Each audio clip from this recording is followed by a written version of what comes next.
Diffusion, the international science radio show. We have a bouncer on the doors of perception. The good, the bad, the ugly. It gets pretty exciting. The myths, the truths. Toxicology. Astroseismology. Magnetism. The dark side. Genetically engineered potatoes. Planetoid. Planetoid. I love that word.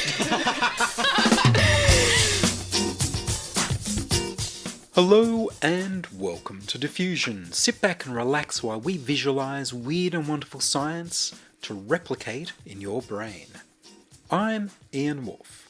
On this edition, Professor Antoine van Oijen builds a microscope to watch DNA replicate. Antoine van Oijen is a professor at the University of Wollongong and the director of a brand new molecular life sciences research institute called Molecular Horizons. I spoke with Antoine by Zoom and began by asking him, have you developed a new type of microscope that lets you watch DNA replicate? Yes, we have. We developed and we built our own microscope to visualize, almost like a molecular movie, how DNA is being copied at the level of individual DNA molecules and individual protein molecules, to learn much more about how this incredibly important process happens inside cells. It's amazing. I've seen the animations that were all we used to have to understand what was happening with DNA, with all the loops and all the things moving around, but you can actually watch it happening.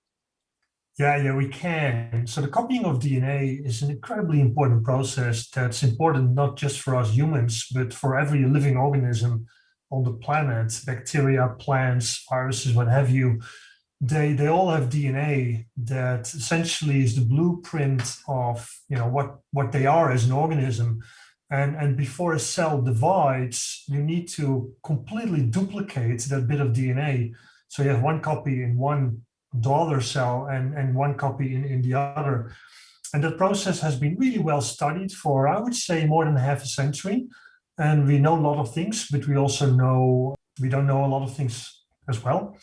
And in particular, we really don't understand how all these protein molecules that form a complicated complex that together unzips the double helix and makes two new double helices out of it, how that really works together, the orchestration and the gymnastics almost of all these protein enzymes. So we developed microscopes that visualize the process in real time, as I said, as a molecular movie. And it turns out that these protein complexes responsible for DNA replication, they actually work quite differently than what we thought they worked. So things didn't quite come the way that you'd been led to believe. No, so listeners might have had in high school or maybe uni days the textbook explanation of how DNA is being copied. And the textbook explanation is often about a complex of protein molecules that sit really neatly together as a complex, as a machine that then runs over the DNA and copies hundreds of thousands of DNA letters in the alphabet, bases, nucleotides, without falling apart. And it turns out that process isn't really the way we thought it goes. The complex is there, but it turns out from our experiments that the different bits of protein components that are necessary for the process, they continuously come in and out very dynamically into the replication copying complex. And the best comparison I have is watching a Formula One car zip around a racing track while its tires are being swapped out. So not the classical picture of a car that's one piece and goes around the track in one piece. No, what we've seen in that replication DNA copying complex is that individual components are being exchanged on the fly while the copying process happens. And that's an insight that we didn't have before we started using our microscopes to look at the process in real time at the level of single molecules. And I guess there's a lot of the understanding of the way DNA replicates that they were never sure of, but you can now verify it by watching. Absolutely. There's a famous saying that says, seeing is believing. And I'm a great fan of the philosophy. So we decided to just build the microscopes and just watch what's happening.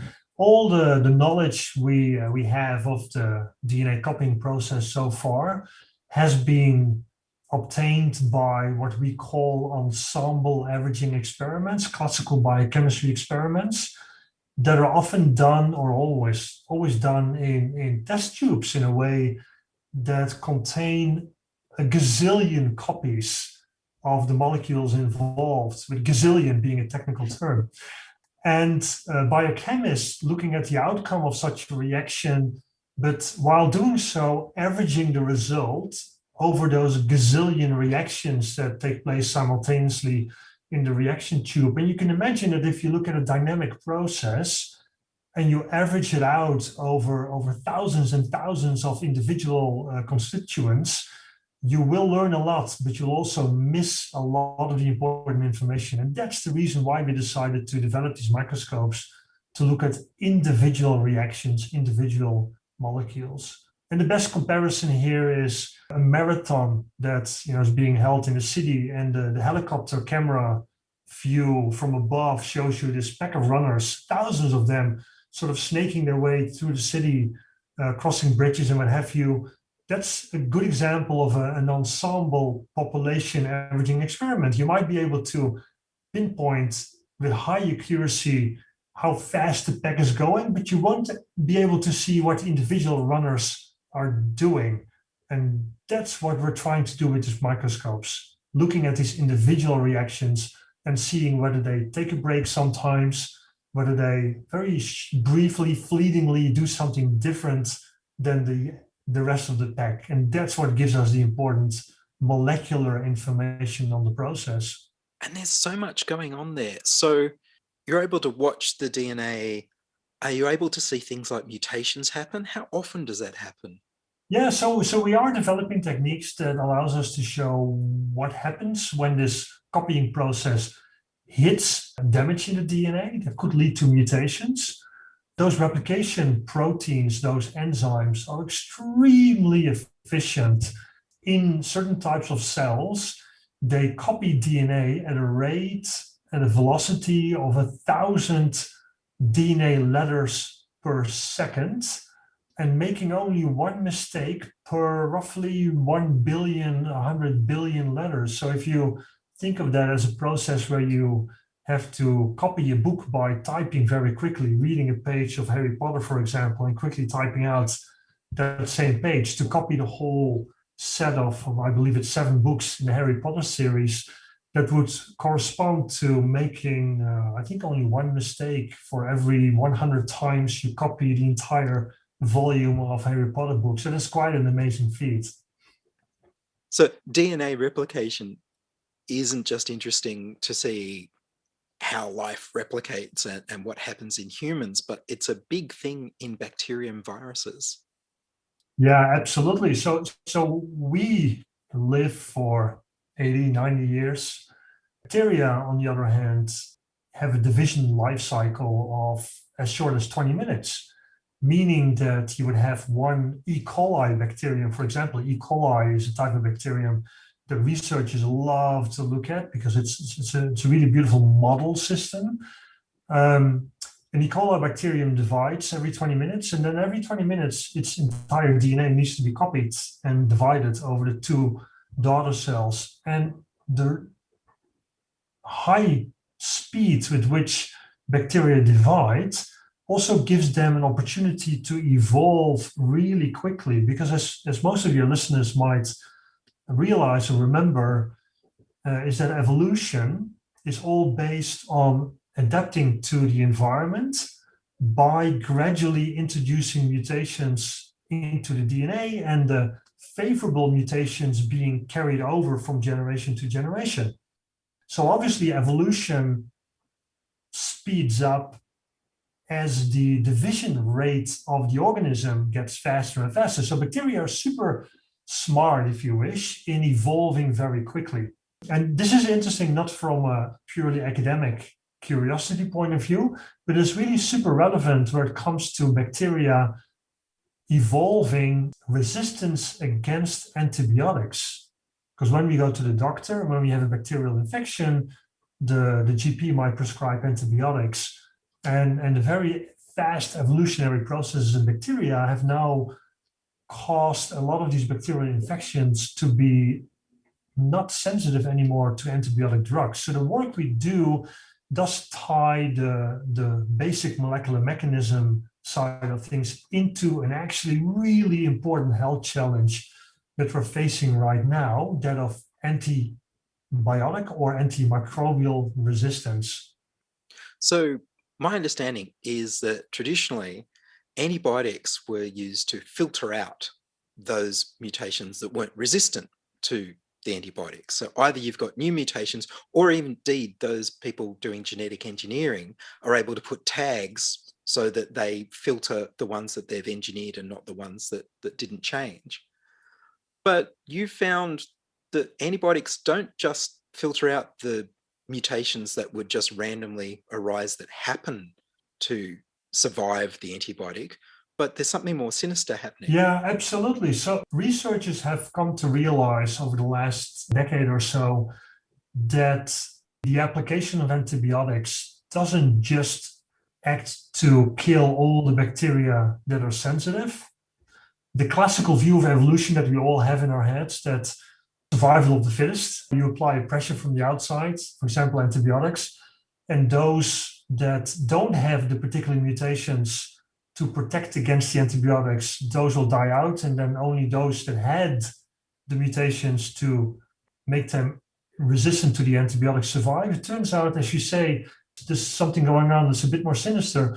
It turns out that if you apply antibiotics to a population of bacteria that are all sensitive, so you expect that all of them will die, and from a clinical perspective, that means you'll cure the patient of their bacterial infection. It turns out that the act of applying the antibiotic itself might generate those mutations that will make these bacteria resistant to the antibiotics. So we call this induced mutagenesis. And that places us as a society in a bit of a conundrum, namely that antibiotics are important to cure bacterial infections, but the more you use them as a society, the higher the risk is that you generate bacteria that are resistant to those antibiotics. So just to be clear, we're not talking about the old idea that the mutations just randomly occur and some of them just happen to benefit the bacteria. The antibiotics actually trigger the bacteria to mutate more quickly so that it can find something, hopefully, that will let it survive the antibiotics. Absolutely. That's exactly what happens. When you apply the antibiotic, what happens at a molecular level, and this goes back to the DNA copying mechanisms we're interested in, when you apply an antibiotic, you'll essentially damage the DNA, and the enzymes that are involved in copying the DNA, they'll run into roadblocks on the DNA, and that will cause all kinds of DNA repair mechanisms to take place. So essentially what happens if you apply the antibiotics, you massively increase the amount of damage in the DNA. And the classical view is that because that kills the bacteria, right? That's what you set out to do with the antibiotic. But it turns out what happens is that the bacteria then increase their levels of DNA repair to deal with that new situation. And those repair mechanisms, they cause a lot of mutations. And that, as you just pointed out, might then speed up evolution and allows the bacterium to find an evolutionary way out of the problem. So apply more antibiotics and the higher the chance you'll find resistance. So that's the catch-22 that we're in right now. And is this happening because, after all, most of our antibiotics come from bacteria, and so bacteria have evolved with antibiotics in their environment for millions of years, and so they've got this mechanism of sensing that it's there? But partly yes, partly no. A lot of the antibiotics we have are indeed derived from natural antibiotics. Having said that, if you give a bacterial population a drug that is completely artificial, has no relationship to anything that you might find in nature, it will still do the same thing. It will still massively increase its level of mutations to deal with the challenge at hand. and still might end up with a mutation that will make it insensitive to the antibiotics. So there's clearly a need for us as a society to keep developing new antibiotics, but also to not just rely on the development of antibiotics, because that's, as the Americans say, kicking the can down the road, because bacteria will always, in the end, find a solution to the new antibiotic, meaning they will evolve resistance. So we really need to be creative about not just developing new antibiotics, but also developing medicines and drugs that will directly target those repair pathways so that you don't give bacteria the chance to develop those resistances. You're listening to Ian Woolf on Diffusion Science Radio. Send emails to science@diffusionradio.com.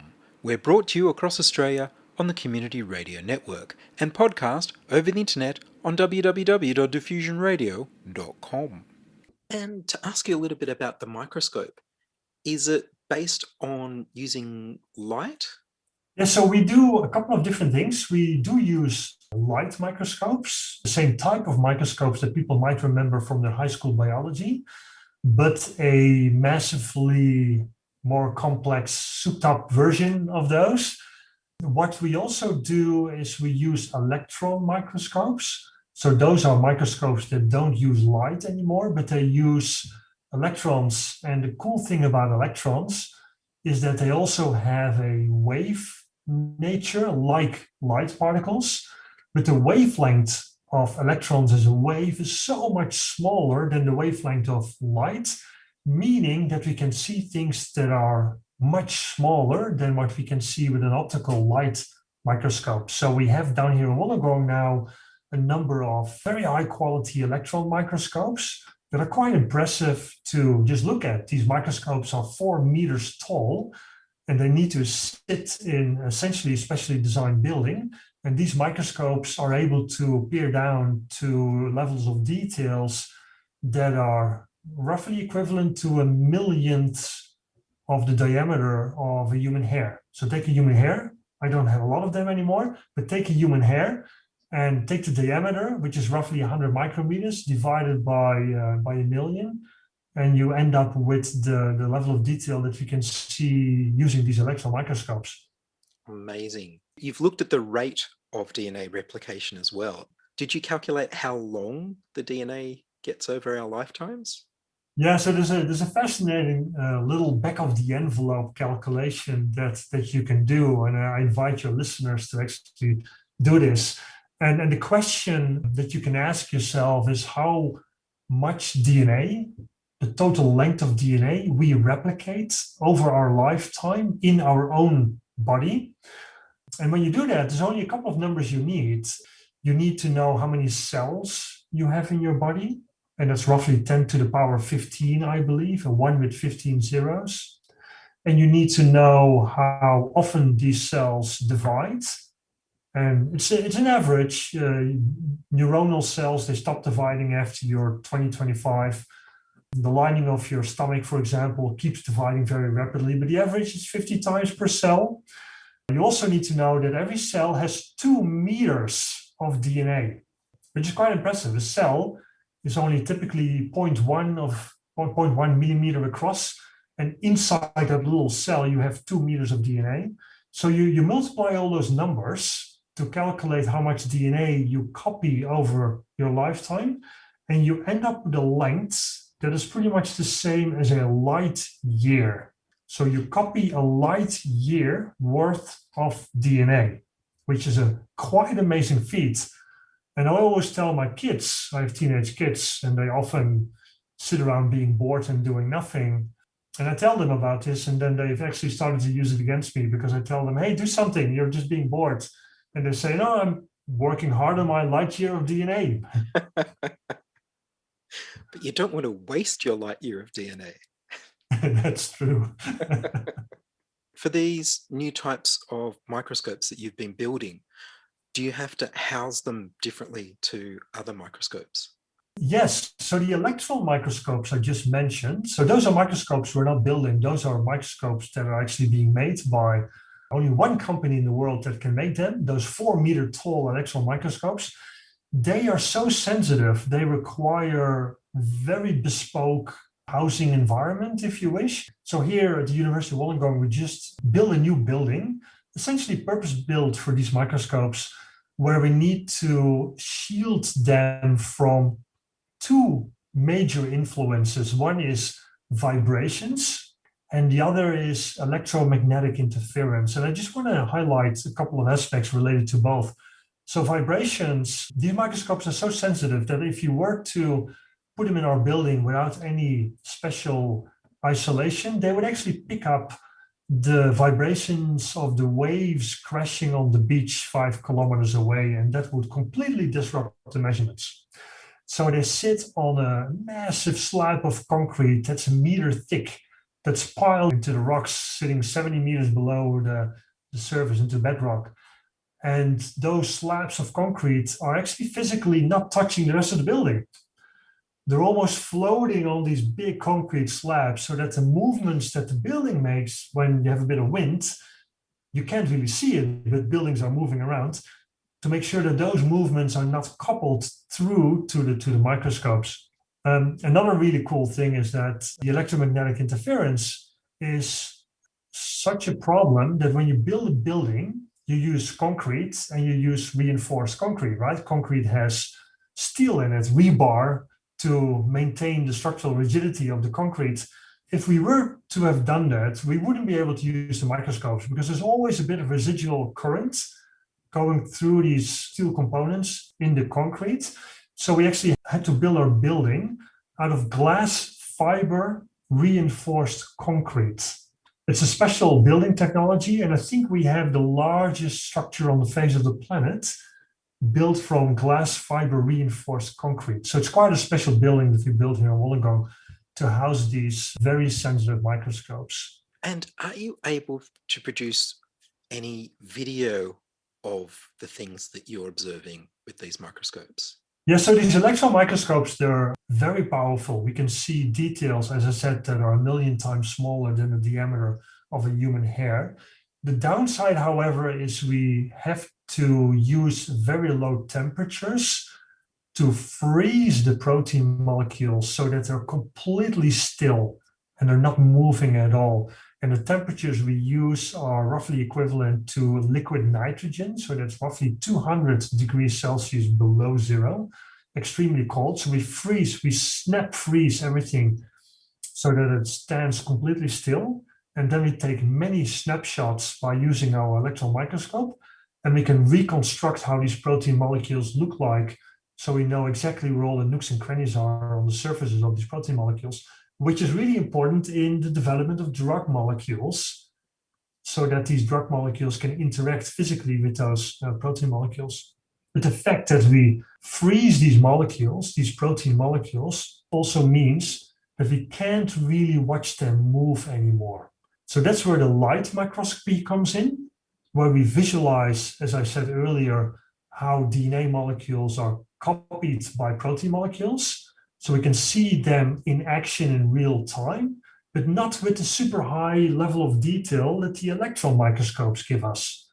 So we really need to combine the two approaches, the electron microscopy for the high level of detail with no motion, and the light microscopy for the motion and dynamics, but not with the super high level of detail. We have to combine those approaches to build a full picture of what these protein molecules are doing. So it's all about what we call integrative sciences, combining all these different approaches. Well, it is so many approaches. I mean, you've got physics and engineering in with your biology. There's a lot of cross-disciplinary work going on there. Yeah, absolutely. I love combining biology and chemistry and physics. I'm actually trained as a physicist. At the end of my PhD, I'm a bit embarrassed to admit, but I didn't even know the difference between protein and DNA. And only after my PhD in physics, I went into biology and I discovered how amazing biology is and how fascinating these molecular processes are. So I've personally experienced the strength of integrating different disciplines like physics and biology and chemistry. It's quite powerful. And do you find biologists have any particular feelings about a physicist moving in on their territory?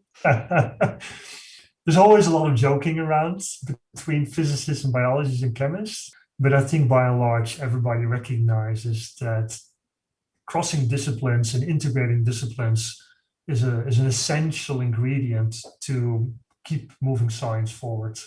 If a student was watching and thought, what should I study to be able to sort of follow this path, what would you recommend now?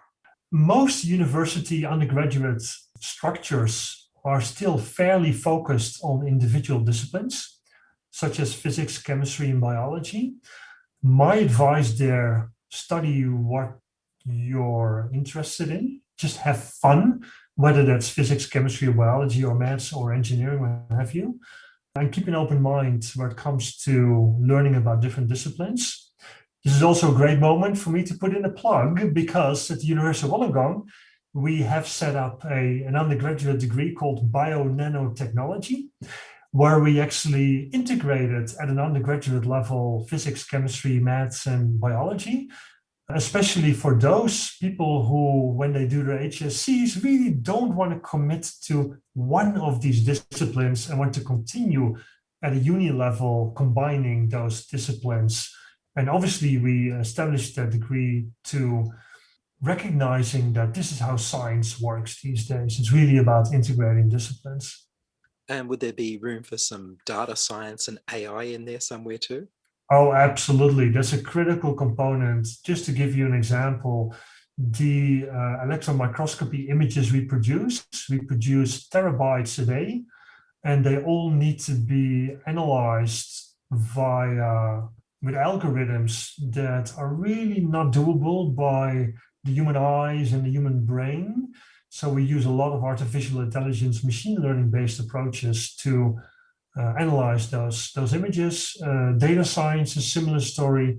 The large volumes of data that come out of these research projects, we do require experts to be able to manage those data streams and develop sensible ways of analyzing them. Have fun in studying whatever you're studying. Make sure that the fun part is always taking priority over things like, oh, am I sure whether I'll be able to have a job out of this degree or what have you. Study whatever really interests you, and that will bring you far. Well, Antoine, thank you very much. It's my pleasure. Thank you. That was Professor Antoine van Oijen from the University of Wollongong, and the Director of Molecular Horizons, talking about what he's learned from watching DNA replicate with the special microscopes he's designed and built. And that's all from us this week on Diffusion. Are you a scientist, artist, biohacker, or maker who'd like to be interviewed about your work? Send your contributions, opinions, helpful suggestions, and donations to science@diffusionradio.com. That's science@diffusionradio.com. Please rate the show on iTunes. Tell your friends. Follow me on Twitter @Ian Woolf. I produce Diffusion, which is broadcast around Australia to 28 stations on the Community Radio Network, including Radio Blue Mountains 89.1 FM in New South Wales, 8CCC in Alice Springs and Tennant Creek, 2 MVR in Nambucca Valley, 3 MBR in the Malibotto districts of Victoria and South Australia, City Park Radio 7 LTN in Launceston, Tasmania, and 2XXFM in Canberra. Diffusion is narrowcast on Indigo FM 88 in northeast Victoria. Diffusion is syndicated globally on the National Science Foundation's Science 360 internet radio station and also on astronomy.fm. Subscribe to the podcast on the Diffusion website, www.diffusionradio.com. That's www.diffusionradio.com. Check the website for links, photos, and videos about this week's show. If you enjoyed the show, you can explore more than 1,000 previous episodes archived on diffusionradio.com, where the shows are labelled by keywords, so you can focus in on the stories you want to hear. Make a donation through paypal.me/IanWolf. Or join my patrons at patreon.com/diffusionradio. I'm Ian Woolf. Join us inside your audio device of choice for more science wondering next week on Diffusion Science Radio. Science is fun. It helps you to learn, to know, and to appreciate. When you study science, you may go on field trips. You discover the marvelous interrelationships between all living things. You learn to read the history of the Earth as it is written in rocks and fossils. You find out what makes things tick, everything from a molecule to a living organism. In the study of science is found the most useful and satisfying knowledge of man. Knowledge of his physical world, its past, its present, and its future. And in your moments of relaxation, now and in the years to come, you will find the study of science leading you into fascinating pursuits. Photography, collecting. Why study science?